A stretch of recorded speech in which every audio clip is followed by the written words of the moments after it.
আজ গিয়েছিলাম একটা শ্রাদ্ধ বাড়িতে। ওয়েট ওয়েট, তাই বলে শ্রাদ্ধ বাড়ির ব্লগ? হ্যাঁ গাইস, আমি জানি এটা অনেকটা ক্রিঞ্জ লাগে, তো যাই হোক, ভিডিওটা দেখতে থাকো।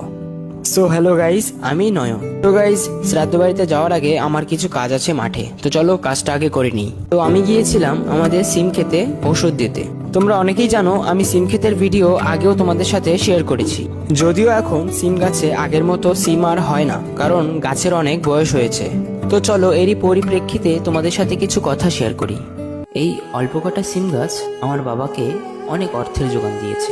যতদিন এই সিম গাছগুলো অর্থের যোগান দিয়েছে, আমার বাবা এদের ভরপুর যত্ন করেছে, কোনো রকম খামতি রাখেনি। আজ এরা অর্থের যোগান দিতে ব্যর্থ, আর মাত্র কিছুদিন পর এদের কেটে ফেলা হবে। পৃথিবীতে আমরা এমন অনেক মানুষের সাথেই সাক্ষাৎ করি যারা আমাদেরকে স্বার্থের জন্য ব্যবহার করে। ঠিক ততদিন অবধি আমাদের প্রায়োরিটি দেয়